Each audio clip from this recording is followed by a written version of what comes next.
আসসালামু আলাইকুম, সবাইকে শুভেচ্ছা জানাচ্ছি। মাসুম মাহবুব দেখছেন ওপেন ইউটিউব চ্যানেল এবং মাসুম মাহবুব ফেসবুক পেজ।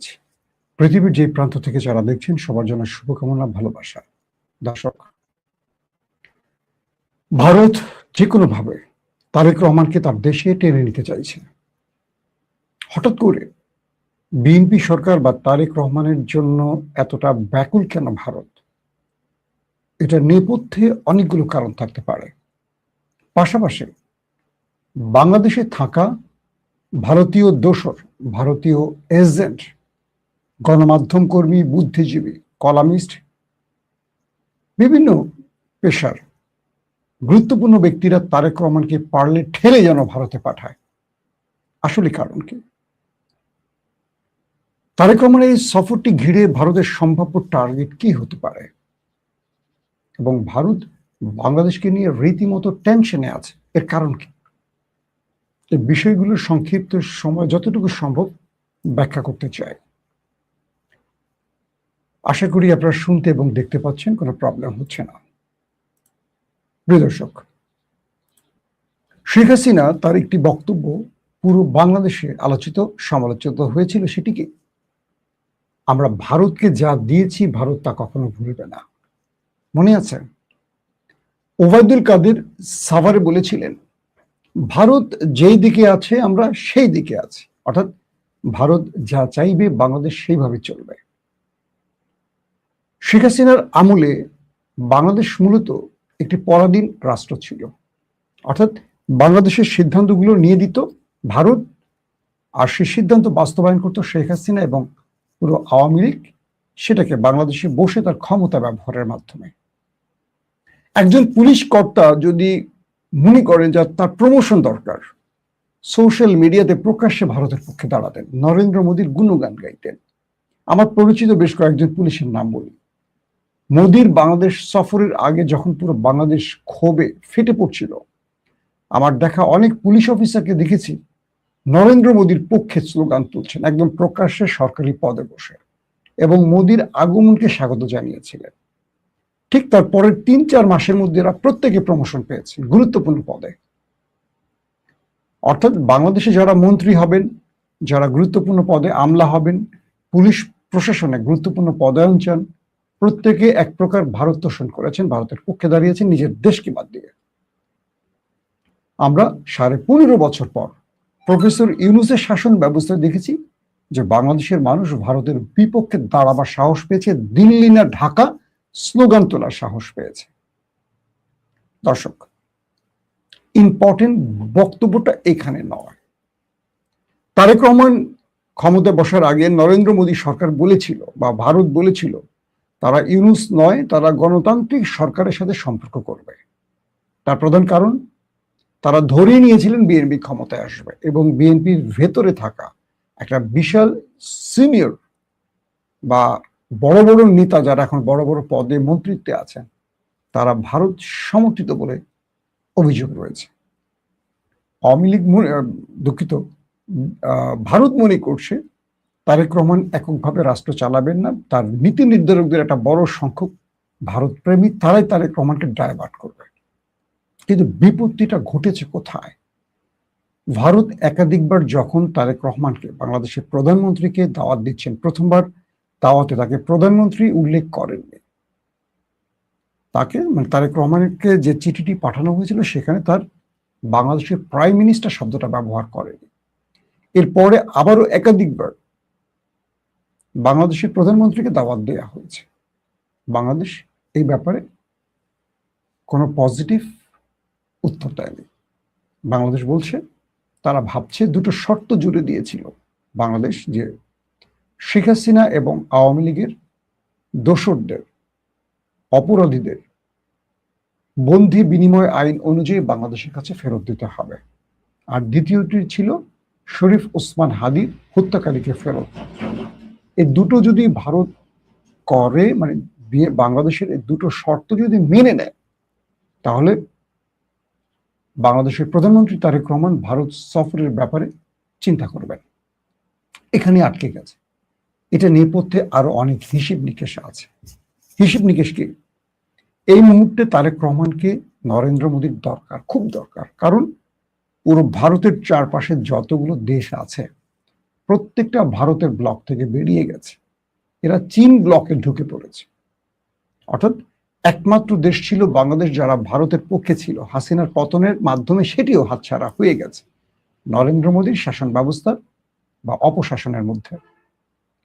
এই মুহূর্তে বাংলাদেশের ভৌগোলিক কারণে খুব দরকার, কারণ সাম্প্রতিক সময় তুরস্ক, পাকিস্তান, সৌদি আরব যে মক্কা চুক্তিটি হয়েছে, এখানে সৌদি আরব মনে প্রাণে বাংলাদেশকে চায়। যদি বাংলাদেশ এই জোটে প্রবেশ করে সেক্ষেত্রে বাংলাদেশের কি লাভ হবে, আসেন সেই বিষয়টা আরেকবার উল্লেখ করি। বাংলাদেশের এই মুহূর্তে দুটো জিনিসের অভাব আছে। এক, বাংলাদেশ চরম অর্থনৈতিক মন্দাভাব কাটাচ্ছে এবং মন্দার মধ্যে আছেন হাসিনা। হাজার হাজার কোটি টাকা হাসিনা এবং তার পরিবার এবং তার নেতারা এই দেশটিকে লুট করে নিয়ে গেছে, এটা সবাই জানেন। শুধু আওয়ামী লীগের 5-8 গোলামগুলি জানে না, যারা রাষ্ট্রের চেয়ে আওয়ামী লীগকে বেশি ভালোবাসে তারা এগুলো চোখেও দেখে না, কানেও শোনে না। কিন্তু একজন দেশপ্রেমিক অবশ্যই জানে এই দেশকে কিভাবে ফোকলা করে দিয়ে গেছে হাসিনা এবং তার দোসররা। তো এই মুহূর্তে সৌদির মতো একটি রাষ্ট্র যদি বাংলাদেশের পাশে দাঁড়ায় এই জোটে প্রবেশের মাধ্যমে, বাংলাদেশ অর্থনৈতিকভাবে স্বনির্ভর হওয়ার একটা পথ খুলে যাবে। 2 নম্বর, পাকিস্তান এবং তুরস্ক এই জোটে থাকার ফলে বাংলাদেশ সামরিক ক্ষেত্রে অনেক বেশি উন্নতি করবে, যেটা 54-55 বছরে সম্ভব হয়নি। এবং ইতিমধ্যে পাকিস্তানের গুরুত্বপূর্ণ সামরিক কর্তারা বাংলাদেশে কয়েক দফা সফর করেছেন, কোনোটা প্রকাশ্যে কোনোটা গোপনে। তো বলা হচ্ছে যে বাংলাদেশে যদি মক্কা চুক্তিতে প্রবেশ করে তাহলে বাংলাদেশ থেকে একটা বিশাল পণ্য সৌদিতে রপ্তানির সুযোগ তৈরি হবে। শুধু তাই নয়, বাংলাদেশ বড় মাপের ঋণ সুবিধা পাবে। দুটো জিনিস, ঋণ তো পরিশোধ করতেই হয়, কিন্তু বাংলাদেশের পণ্য সৌদির বাজারে ঢুকবে, যে পণ্যটা ভারত কাট হয়ে যাবে। খুব খেয়াল করে শুনবেন। সৌদির ক্রাউন প্রিন্স মোহাম্মদ বিন সালমান মাঝখানে পাকিস্তান এবং ভারত সফর করেছিলেন। সেই সময়টিতে পাকিস্তানের চেয়ে ভারতের সাথে তার অর্থনৈতিক চুক্তিটা হয়েছে আরো বড়। ধরেন পাকিস্তানকে যদি 10 টাকা দিয়েছে, ভারতকে দিয়েছিল 100 টাকা। এটা নিয়ে ইমরান খান অনেক আহত হয়েছিলেন, ব্যথিত হয়েছিলেন। এর পরবর্তী এই নরেন্দ্র মোদী সরকার যে কোনোভাবে পাকিস্তানকে পাশ কাটিয়ে উঠে আসার চেষ্টা করছিল, কিন্তু আসিফ মনির সরকার এখানে খুব কৌশলে কিছু ব্যাটিং করেছেন। তাকে হয়তো ইমরান বিরোধী আমরা বলতে পারি, কিন্তু তিনি কিছু কৌশলে আন্তর্জাতিক পরিমণ্ডলে তার গ্রহণযোগ্যতা বাড়িয়েছেন। কিভাবে? ডোনাল্ড ট্রাম্পের হয়ে তিনি কাজ করছেন ইরান পাকিস্তান যুদ্ধে মধ্যস্থতার মাধ্যমে। তিনি গতকালকেও ইরান সফর করে দু দেশের মধ্যে তথ্য বা দু দেশের অবস্থানটাকে ব্যক্ত করেছেন। সেটা নিয়ে আমি আজকে রাতে কথা বলবো। তো এখন যে বিষয়টি তৈরি হয়েছে যে আমেরিকার সাথে পাকিস্তান তার সম্পর্ক তৈরির মাধ্যমে ভারতকে আবার আড়াল করে ফেলেছে। যদিও ভারতকে ছেড়ে দেয়নি আমেরিকা, কিন্তু পাকিস্তান তার একটা অবস্থান তৈরি করেছে আন্তর্জাতিক পরিমণ্ডলে। এবং যেহেতু ইসরায়েল থ্রেট হয়ে আসছে গ্রেটার ইসরায়েল থিম ট্যাঙ্কে, থিমে, এবং ইরানের সাথে একটা ভালো দ্বৈরথ তৈরি হয়েছে সৌদি আরবের। এই মুহূর্তে পারমাণবিক শক্তিধর দেশ পাকিস্তানকে খুব দরকার সৌদি। তাহলে প্রশ্ন হলো, সৌদির তো পাকিস্তানের তো পারমাণবিক আছে, বাংলাদেশের তো নেই। বাংলাদেশে কি আছে? বাংলাদেশের একটা পাওয়ারফুল এবং মেধাবী এবং সাহসী সেনাবাহিনী আছে, সামরিক বাহিনী আছে, নৌবাহিনী, বিমান বাহিনী, যেটাকে আমরা বলি। সৌদি আরব তার পাশে বাংলাদেশের এই সম্পৃক্ততাকে চায়। কেন? এতদিন নয়, এখন কেন? সৌদি আরব শেখ হাসিনাকে অসহযোগিতা না করলে কখনো বিশ্বাস করতো না। সৌদি আরব তার জায়গাটাকে বোঝে। যখনই বিএনপি সরকার ক্ষমতায় আসে, সৌদি আরবের সঙ্গে আমাদের সম্পর্কটা ভালো হয়। তার প্রধান কারণ হলো জিয়াউর রহমান থেকে শুরু করে, খালেদা জিয়া থেকে শুরু করে তারেক রহমান পর্যন্ত সৌদির সাথে বিএনপির সম্পর্কটা অনেক ভালো। বর্তমানে তারেক রহমান সরকার ক্ষমতায় বসায় সৌদি আরব বাংলাদেশের সাথে অনেকগুলো চুক্তিতে প্রস্তুত রয়েছে। যেটা আগামী দিনে আমাদের অর্থনীতিকে কি বলবো ভঙ্গুর দশা থেকে একটা স্ট্রং পজিশনে নিয়ে আসবে। তো এখন যদি বাংলাদেশের সাথে এই মক্কা চুক্তিটি হয়ে যায়, আমাদের গার্মেন্টস থেকে শুরু করে আমাদের অনেক পণ্য সৌদিতে প্রবেশ করবে, আর যেগুলো প্রবেশ করবে এগুলো ভারত থেকে বাদ পড়বে, এবং বাংলাদেশ নিজে স্বনির্ভর হবে। সবচেয়ে ইম্পর্টেন্ট কথা হলো এটা যে বাংলাদেশ কারো মাধ্যমে না, এতদিন গত 15.5 বছর ধরে বাংলাদেশের মূল স্টেশন ছিল ভারত। ভারত যেভাবে চাইতো সেভাবে হতো। হাসিনা বাংলাদেশকে ধ্বংস করে ভারতের স্বার্থ দেখতে শুধু অবৈধ ক্ষমতা টিকিয়ে রাখার জন্য, কিন্তু তারেক রহমানের সরকার চাইছে বাংলাদেশ যেন নিজের পায়ে দাঁড়াতে পারে, কারো মাধ্যমে নয়। তো ভারত এখান থেকে একটা বড় ধাক্কার মধ্যে আছে। তাই ভারত যে কোনো ভাবে তারেক রহমানকে শাসাতে চাইছেন। এই শাসন শোষণ বা ধমকটাকে কিভাবে দিতে পারে, আসেন তাকে বাংলাদেশ থেকে ভারতে নেয়ার পর কি হতে পারে তার ছোট্ট একটা উদাহরণ দেয়। আপনাদের মনে আছে 2017 4 আগস্ট, তো 4 নভেম্বর মেবি, সে সময় লেবাননের প্রেসিডেন্ট ছিলেন কে? মিস্টার সাদ হারিরি। তো বলা হচ্ছে যে সাদ হারিরি সৌদি আরব সফরে গিয়েছিলেন। হঠাৎ করে সৌদি আরবের টেলিভিশনে তিনি পদত্যাগের ঘোষণা দেন এবং পদত্যাগ পত্র সিগনেচার করে তার দেশে পাঠান সেই কাগজটি। পুরো পৃথিবীর গণমাধ্যম বলছিল যে এই কাজটি সৌদি আরব করেছে, অর্থাৎ লেবাননের রাষ্ট্রপ্রধানের উপর সাদ হারিরির উপর চাপ তৈরি করে দিয়ে তাকে পদত্যাগে বাধ্য করেছে সৌদি আরব। কারণ লেবানন সৌদি আরবের আনুগত্য মেনে চলতো, যেমন বাংলাদেশ ভারতের আনুগত্য মেনে চলে। ধরেন তারেক রহমান ভারত সফরে গেল, তারেক রহমানের একটা অল্প সংখ্যক নিরাপত্তা বাহিনী থাকবে, তার কিছু আশেপাশে বিএনপির নেতাকর্মীরা বা অ্যাডভাইজার থাকবে। বিশাল দেশ ভারত। হঠাৎ করে তারেক রহমানকে একা করে ফেলা হলো সবার কাছ থেকে, নরেন্দ্র মোদীর সাথে 1-to-1 মিটিং এর নাম করে। সেখানে পুরো জায়গাটা ভারত তার স্পেশাল কমান্ডো দিয়ে তারেক রহমানকে ঘিরে তার উপর চাপ তৈরি করে দিয়ে তাকে পদত্যাগে বাধ্য করা হলো, অথবা তাকে কয়েকটা শর্ত দেওয়া হলো যে তুমি হয় পদত্যাগ করবা, তোমার পদত্যাগ পত্র এনডিটিভির মাধ্যমে বা কোনো মাধ্যমে বা বিভিন্ন আন্তর্জাতিক গণমাধ্যমের মাধ্যমে আমরা বাংলাদেশকে জানিয়ে দিব, তুমি শারীরিক অসুস্থতার কথা বলে লন্ডনে ফেরত যাও, অথবা আমাদের এই 10টা চুক্তি তোমাকে মেনে নিতে হবে। যে গল্পটা দিয়ে শুরু করলাম, সাদ হারিরি যিনি সৌদি সফরে আসছেন তার নিজের দেশে নাই, সৌদি আরবে বসে পদত্যাগ করেছেন। পরবর্তী সেই দেশটি লেবাননের প্রেসিডেন্ট মাইকেল আউন, তিনি বলছেন যে না, রাষ্ট্রপ্রধানকে হারিরিকে সশরীরে লেবাননে এসেই পদত্যাগ দিতে হবে, সৌদি আরবে বসে হবে না। পরবর্তী তিনি আবার দেশে ফিরে এসেছিলেন।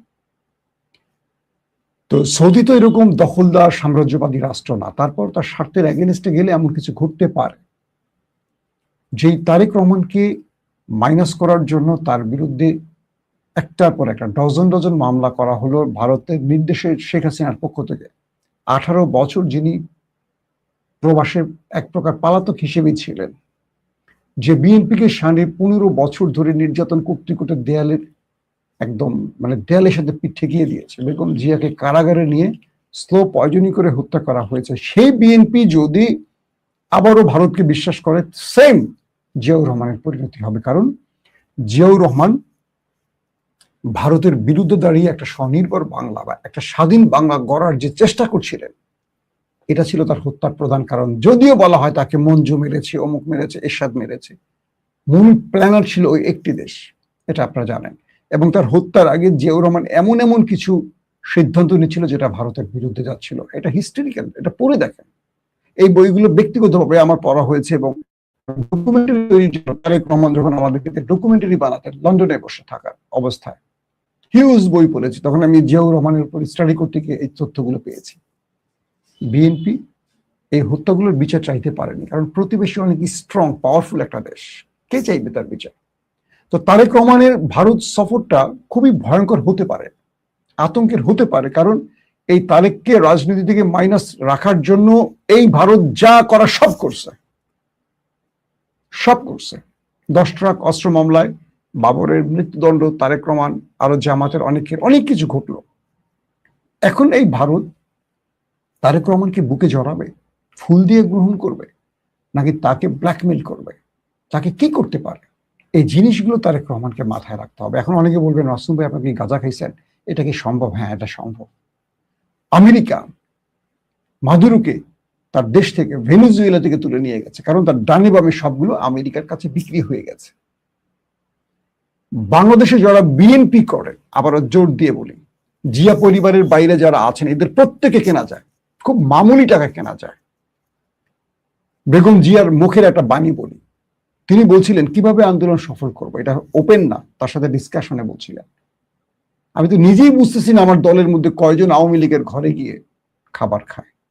তার মানে বেগম জিয়া আন্দোলনে ডাক দিতেন, বিএনপি নেতারা মোবাইল বন্ধ করে ঘরে ঘুমাতেন। কেন?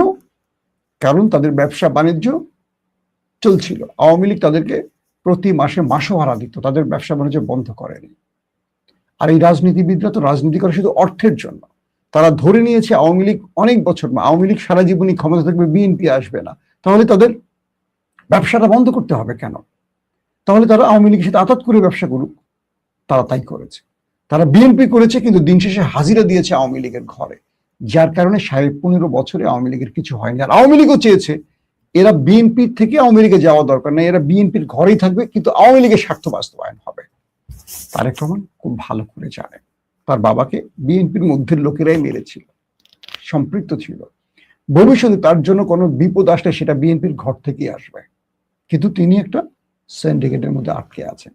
তিনি চাইলেও অমুক চোর, এই চোর বলতে পারছেন না। তার থেকে সতর্ক থাকতে হচ্ছে, অথবা অনেক সময় তাকে সমর্থন দিতে হচ্ছে, কারণ তিনি রাষ্ট্র পরিচালনা করছেন, তাদের শেকড় অনেক ভেতরে। তো যখন তারেক রহমান ভারত সফরে যাবেন, তার উপর যদি ব্ল্যাকমেইল করা হয়, তাকে যদি প্রেশারাইজ করা হয়, এই প্রধানমন্ত্রীর পদে সিগনেচার করে কে? রাষ্ট্রপতি। আমাদের রাষ্ট্রপতি মির্জা ফখরুল ইসলাম আলমগীর। বলা হয় তিনিও ভারত প্রেমী, বা ভারতের স্বার্থটা তার কাছে গুরুত্বপূর্ণ। আমি বলবো না একদম খোলামেলা ওই ভাষায়।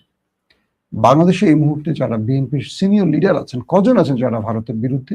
যারা ভারতের বিরুদ্ধে তারা একজন মন্ত্রী হননি। বাবর, আলতাফ হোসেন, এদের কাউকে দেখছেন মন্ত্রিত্বে?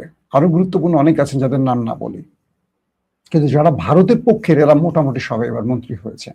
কারণ চয়েসটা ভারত দিয়েছে, ইস্টাবলিশমেন্ট ভারতের স্বার্থটা থেকে তারেক রহমানের কাছে এই নামগুলো পাঠিয়েছে। এখন অনেকে বলবেন, ভাই এগুলো কি বলছে? বাংলাদেশে আমি বারবার বলি, বিএনপির দুটো পক্ষ আছে, একটা হলো গর্ধব, একটা হলো বুদ্ধিমান। গর্ধবদের কাছে কোনো কিছুই আসে না, তাদের কথা হলো বিএনপি ক্ষমতা আছে, আমি টেন্ডারবাজি করি, দখলদারিত্ব করি। এদের কিছু বললে এরা অন্যকে গুপ্ত টুপ্ত বলে সারকার, কিন্তু মেধা মানে মাথার মধ্যেই মালটা নাই। বিএনপিকে ভালোবাসা অর্থ এই না বিএনপির সকল অপকর্মকে সাপোর্ট দেওয়া। বিএনপিকে ভালোবাসার অর্থ হলো বিএনপির ভুলগুলোকে তুলে ধরে বিএনপিকে সংশোধন করা, কারণ হাসিনার মতো যেন বিএনপির পরিণতি না হয়। তারেক রহমান এখন ভারত সফর করলেন, যদি ভারত তার উপরে এমন কোনো প্রেশার তৈরি করে, তাকে যদি ব্ল্যাকমেইল করে, অথবা তাকে দিয়ে সাদ হারিরির মতো কিছু ঘটায়, আপনি কি করবেন? বাংলাদেশের সামর্থ্য আছে ভারতের সেনাবাহিনীর বিরুদ্ধে দাঁড়াবার? বাংলাদেশের কূটনৈতিক পর্যায়ে এত স্ট্রং ভূমিকা রাখতে পারবে যেটা ভারত পারে? বাংলাদেশ তারেক রহমানকে যদি ঘাট ধরে ভারত থেকে আবার লন্ডনে পাঠিয়ে দেয় তাদের ফ্লাইটে করে, এয়ার ইন্ডিয়াতে করে, বাংলাদেশে কে দাঁড়িয়ে তারেক রহমানের পক্ষে কথা বলবে? কেউ বলবে না। সবাই বরং তারেক রহমানের পথটা চাইবে। মির্জা ফখরুল চাইবে, আমির খসরু মাহমুদ চাইবে, সালাউদ্দিন আহমেদ চাইবে, সবাই চাইবে আমি যেন প্রধানমন্ত্রী হই। এরা কেউ বিএনপি বা জিয়া পরিবারকে ভালোবাসে না, মেনে নেন না মেনেন, প্রত্যেকে নিজের চিন্তাটা করে। আর নিজের চিন্তা করতে চান বলেই দেখবেন জিয়ার মাজারে বা কোনো জায়গায় ফুল দিতে এরা কি ধাক্কি করে, শুধু চেহারা দেখাতে হবে। দলটাকে ভালোবাসার অর্থ বা ভালোবাসার প্রমাণ গত 15.5 বছরে আমরা দেখেছি। তো খালেদা জিয়াকে বালু ট্রাক সরাবার মতো একটা সিঙ্গেল লোক আগে আসে নাই। আমরা সেখানে ছিলাম, আমরা ছিলাম সাংবাদিক বলে আমরা কিছু করতে পারিনি, শুধু সংবাদ পৌঁছে দিতে পেরেছি। আমার দায়িত্ব ছিল না সেখানে, আমি তো নিউজ এডিটর ছিলাম, রিপোর্টারদের বস বা টেলিভিশন স্টেশনের পুরো নিউজ কন্ট্রোলার ছিলাম আমরা। কিন্তু সেখানে আমি চলে গেছি, আমার মনে আছে আমি সেই বাসার মধ্যে লাফ দিয়ে ঢুকে গেছি। গোলাপীর সেই বেগম জিয়ার বক্তব্যটা আমাদের 21 টেলিভিশন সবার আগে প্রচার করেছিল। আমাদের জায়গা থেকে আমরা অনেক ফাইট করছি, তারপরে আমরা কিন্তু বিএনপির কাছে দৌড়ে ছুটে যাইনি, কিছু দেন, কিছু টেন্ডার দেন, কিছু কাজ দেন, যাইনি, যাবো না। দেখেন না আপনারা, তো তারেক রহমানকে অনেকগুলো বিষয় মাথায় রাখতে হবে।